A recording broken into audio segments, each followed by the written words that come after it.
Greetings. This mini lecture will cover continuing discussions on Kemet and ancient African foundations. Today we want to talk about writing and the significant contributions African people made to the world that were documented well in ancient Kemet. The term Mdw Ntr or Mdw Ntr means sacred writing, with the word Mdw meaning word, writing, and Ntr meaning divine or sacred. Later on, the Greeks took it and called it hieroglyphics, but the documentation of the significant text in the temples, which were universities, coffin texts, pyramid texts, and papyrus, prove that African people had language, technology, engineering, math, science, all of those things, and it was documented in the written text using sacred or divine writing. Here I provided some examples for the ancient writing Mdw Ntr or Mdw Ntr. You can see, well, I haven't figured out the zoom thing yet. You can see the different symbols for writing, as well as how numbers were detailed and or denoted in terms of writing. I'll also encourage you to spell your name. Use some of the symbology to write out what you think your name would be spelled. Sometimes there's without the vowel, so you don't have to figure it out, or connect similar sounds to draw what your name would be in Mdw Ntr. Let's also provide some examples of how writing happened in ancient Kemet, including pictograms, ideograms, and phonograms.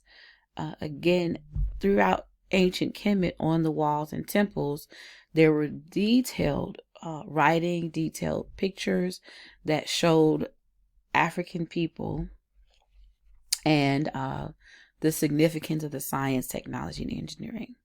Now we began to discuss Ma'at. Ma'at, I believe, means balance, and Ma'at is known for being depicted in the funerary scenes. With the funerary scenes is a part of weighing the heart against a feather. And the idea in this particular funerary scene that Ma'at seems to govern is that Ma'at helps to reference cosmic order and balance. And in general, personal human behavior is governed by Ma'at. And when we weigh the heart against the feather, it represents, the heart itself represents moral, ethical virtues in the person. And the feather then represents pureness. So if you've been pure, if you've been moral and ethical, then your heart should not be found wanting against a feather. It should be balanced. And so Ma'at had attached to the concept of Ma'at are the 42 negative confessions. Things such as I have not stolen, lied, cheated, fornicate, all these 42 negative confessions.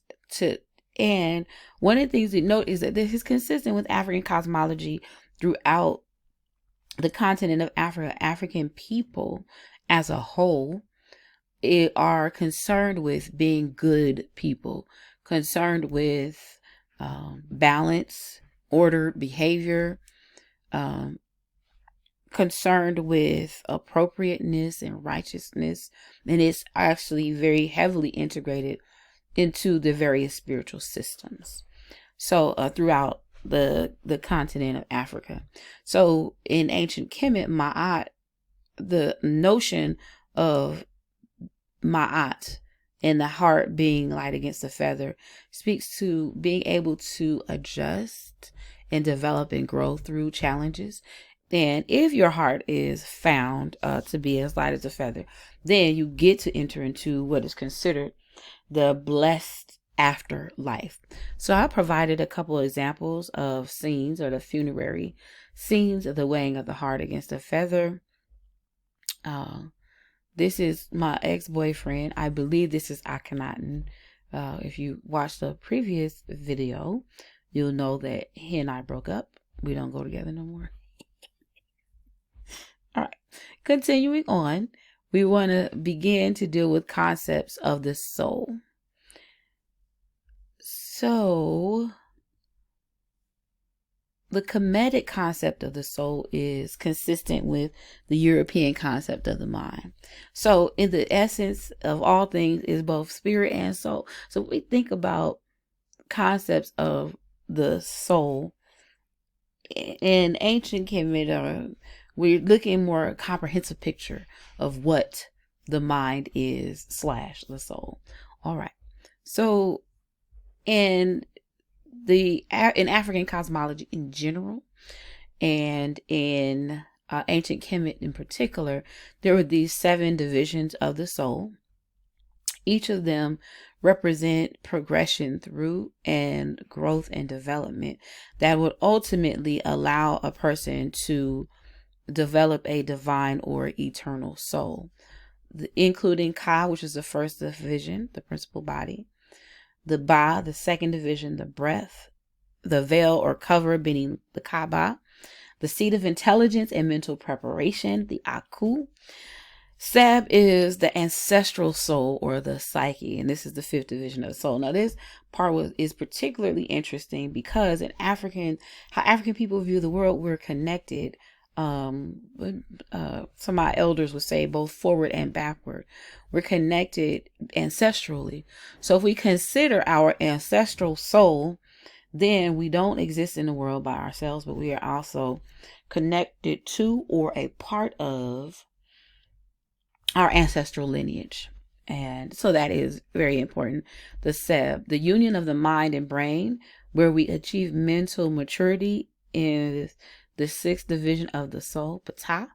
And the final or 7th division of the soul represents the divine and eternal soul. So we're going to also spend a little bit of time talking about Imhotep. And Imhotep's name is known as he who comes in peace. We spoke earlier about Imhotep. We noted him. We talked about Zoshar being Imhotep being his advisor again in the first or one of the earlier dynasties. So he's one of the earliest known physicians. And Imhotep represented a strong healing symbol for the nation. As one of the earliest known physicians, it's very surprising that instead of saying the Imhotepian oath that often people will say, or is standard to say, the Hippocratic oath, which is connected to Hippocrates. We'll talk about the challenges and the thievery that happened in ancient Kemet a little bit later. Imhotep lived in the 3rd dynasty, but he designed the step pyramids of Saqqara. His work was so significant that he was raised to the level of deity. Provide a couple of examples of pictures or depictions of Imhotep. Here's another example. So we'll move on to looking at the study of the soul. We identified earlier that the Western concept of the soul, the Western concept of the mind, is congruent with the African concept or the ancient Kemetic concept of the soul. The root word ki or psyche, soul, is what's connected to the term psyche. And we consider Saku, which is the study of the soul, emphasizes illuminating or understanding. And as psychologists, we can clearly see that the work of psychologists want to understand. So all the part of understanding the brain, why people behave, how they behave, etc., is really directly connected to illuminating and understanding. So Kemet was deep, right? It was a lot of fun, exciting, dynamic things happening in Kemet. So because Kemet was the place to be, ancient Kemet in Africa was the place to be, oftentimes Greek philosophers would come and study in the temples or the universities in Kemet. And they would study the mystery systems, oftentimes under the instruction of Kemetic scholars and priests. And again, there is strong evidence that these Greek philosophers studied in the temples and would oftentimes, based on their study, Greek philosophy is classified as a Eurasianized version or an interpretation of ancient Kemetic knowledge and ideas.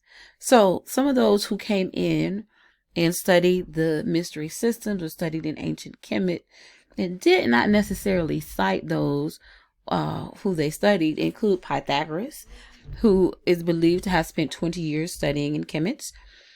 Socrates went to Kemet in 460 BCE. He studied purification of the soul. Plato studied ideas, creation, and the ideal state. Hippocrates, who was credited with founding medicine, went to Kemet and studied in 400 BCE, with Aristotle claiming that he wrote 200 to 1,000 books. He studied God and was in Kemet in 384 BCE.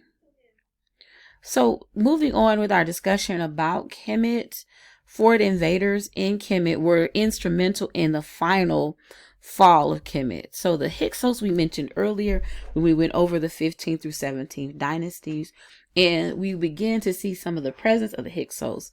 But of course, Kemet maintained primarily dark-skinned Black African rule. Persians came later, about 10 dynasties later, and invaded and ruled between the 27th through the 31st dynasties. Shortly after, Greeks invaded and had some presence. After that, in the 33rd dynasty, Romans were present.